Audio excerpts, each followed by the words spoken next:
Thank you, Deputy Speaker. The Coalition was elected in September 2013 with a mandate to deliver strong government to guarantee a safe, secure Australia. This bill is about implementing that promise to the Australian people. Australian citizens have a fundamental responsibility to uphold the values and interests of our country. Irrespective of how one became a citizen, citizenship is a contract of rights and responsibilities.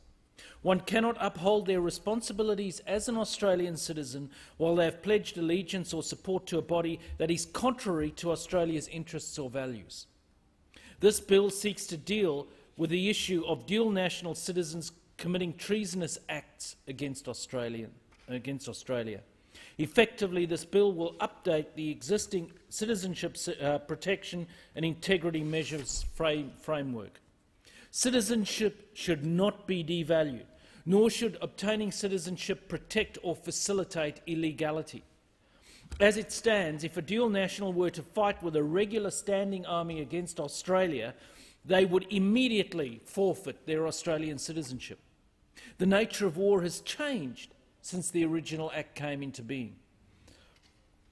We need laws that reflect today's terrifying times. The most common form of warfare in operation across the globe is warfare conducted by non-state actors. I would remind my colleagues that we are at war with a murderous terrorist organisation seeking a global caliphate, ISIS. War of this kind is not subject to international agreements, rules or protocols. I'm not advocating a fire with fire or an eye for an eye approach. I'm simply invoking a consideration of the changing nature of the threat our nation faces. It is war, but not as we know it. It is asymmetric, it is brutal, it is everywhere. We have seen terrible incidents in the recent past where Australian citizens have been directly affected by terrorism. It has never been easier to move throughout the world, and with that comes an ease to call new countries home. Some of our greatest threats are posed by citizens here at home. This bill is a measured and appropriate response. Indeed, we are not alone in taking these measures against enemy dual national citizens that commit or deign to commit acts of treason against Australia. Some of our strongest and most natural allies, such as the UK and Canada, have similar penalties. The Turnbull government has consulted and benchmarked against the best practice internationally. It is important that we as a country and as a government are determined to prevent radicalised people from roaming our streets. If people intend on being involved in terrorism, then they no longer have allegiance to Australia and their responsibilities as an Australian citizen have been compromised. Actions speak louder than words. I welcome this codifying of our community values and expectations. I should add at this point that this bill in no way abrogates our responsibilities under the 1961 Convention on Statelessness. Pardon me. Earlier this year I spoke on the Migration Amendment Visa Cancellation Bill. I welcomed that critical and timely piece of national security legislation then, and likewise welcome today's further enhancement. The Migration Amendment Visa Cancellation Bill is important in understanding how and where today's debate fits in the legislative landscape and timeline. Because of the amendments enacted in the Migration Amendment Visa Cancellation Bill, the government is now able to act where there is a risk, as opposed to a significant risk, that a person would engage in a wide range of criminal conduct. Reasonable suspicion that a person is or has been associated with a group involved in criminal conduct is sufficient reason to refuse a visa. Such conduct includes people smuggling, genocide, war crimes, a crime involving torture or slavery, or a crime that is otherwise of serious international concern, even if there's been no actual conviction. There should be no shame in saying that we have values and principles, and that this Liberal government is willing to stand up for them. Under the previous 6 years of Labor misrule and chaotic misgovernment, the balance of rights and responsibilities became only a question of rights. By turning a blind eye to gross and aberrant characters and by accepting all in good faith, we expose our people to unknown dangers. Enoch Powell's rivers of blood may not have run, but it was because of the strong actions taken by successive Conservative governments. I'm proud to be part of a government that is bold in its actions and resolute in its decisions. The Abbott coalition government delivered a national security statement that outlined the government's response to the review of Australia's counter-terrorism machinery for a safer Australia. This review found that the number of foreign fighters is increasing along with sympathisers and supporters of extremists. With the number of potential terrorists rising, it is important that law and justice agencies have the tools to deal with these posed threats. Under Section 35 of the Migration Act 1958, it is already law that any dual citizen who fights against Australia in a foreign army will have their citizenship revoked. The expansion of this section merely provides for the modern-day threats to Australians, that being the threat of terrorism by non-state actors and non-aligned individuals. Section 35 is self-executing and ensures that citizenship will be stripped if a person fights on behalf of or in service to a terrorist organisation. Section 33 operates so as to ensure that only dual citizens will lose their citizenship. The amendments safeguard against a person becoming stateless. It also proposes that the offence must be terrorism-related and must indicate that a person has acted against their allegiance to Australia. If one looks to the societal constructs of Rousseau or Locke, there it is, on line 1, to protect the bodily integrity of each system and of the integrity of the state. Even the visual idea of a contract is relevant to this debate, surrounding cancelling citizenship and making it easier for the minister to do so. After all, the Australian government is honouring its side of the contract or deal by protecting the bodily integrity, security of the person, but they are not living up to their side of the deal. The deal being that if one comes to this country, then one has to play by the rules as they stand, not change the rules because one does not like the rules. I put it to the House that the greatest liberty that a state can protect is life. Our primary responsibility as legislators in this place is to protect the citizens of Australia. The changes outlined in the Citizenship Amendment Act Bill 2015 and Migration Act Amendment of 2015 are the first real attempt to update the security and protection features of visa and citizenship programs since the mid-1990s.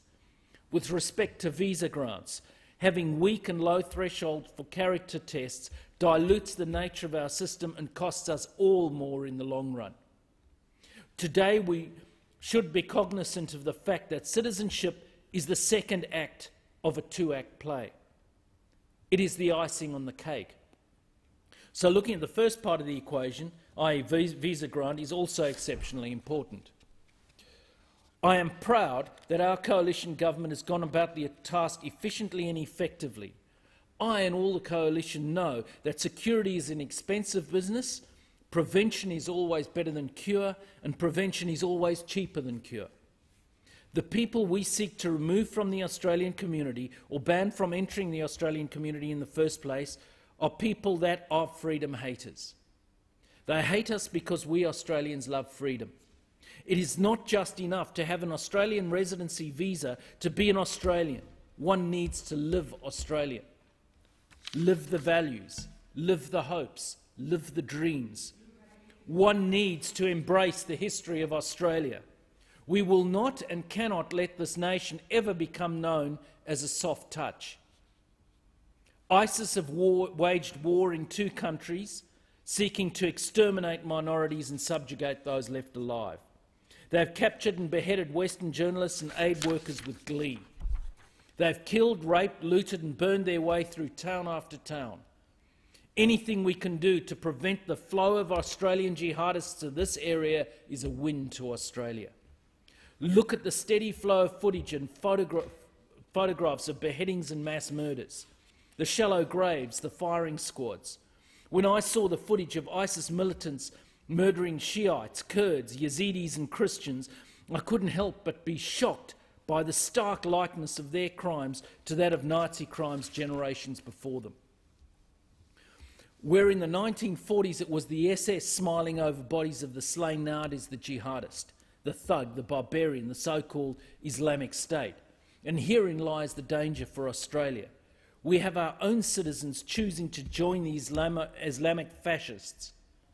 They cannot be rehabilitated. They do not go back to their day jobs and forget their days of jihad and murder. With every Australian that heeds to join ISIS, there's another foot soldier for their evil campaign. For every fighter that returns, Australia gains a new terrorist, a new trained killer, a new traitor, a new Kiesling. For those who question the dangers of 100 or so terrorist killers in our midst, I tell you this: all you need are a few people hell-bent on causing you and your country pain and grief. With September 11, 19 people killed 3,000 and changed the skyline of one of the well-known and loved cities of the world. It took only a handful of people to claim 202 lives in the Bali bombing, of whom 88 were Australian.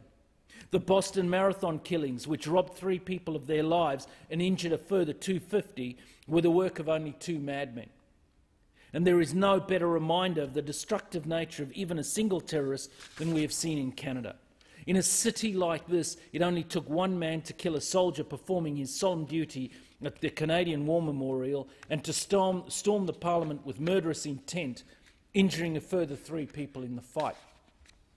All of these attacks could have been much worse, with casualty lists often coming down to fate more than anything else.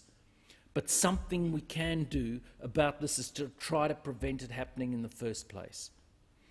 This bill is one forward step. It has been extremely distressing to see report after report in the papers and in the news of the numbers of Australians suspected to be fighting with ISIS. That over 100 Australian citizens are over there engaging in murderous acts of unspeakable barbarity is a tragic and yet terrifying thing. Even more concerning, however, have been reports that potentially dozens of these fighters have returned to Australia. These people, these trained and experienced masters of depravity, are now living in the same streets as you or I. They're visiting the same shops, taking the same buses. They can mix in the same spaces as our wives and husbands, our partners, our siblings, our parents, our children and our friends. But it would be foolish to think that these people could go from committing mass murder and beheadings one day and go back to their day jobs the next.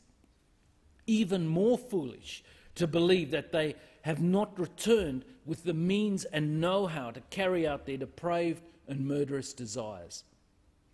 This bill will be the next step in our fight against ISIS.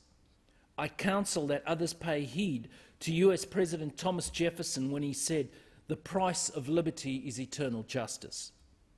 For in the final analysis, our president would be wise to heed the words of another former US president, Ronald Reagan. And he said, "Freedom is never more than 1 generation away from extinction. We didn't pass it to our children in the bloodstream. It might be fought for, protected, and handed on to them to do the same." Let's acknowledge that freedom isn't free. Someone, somewhere, always pays the price.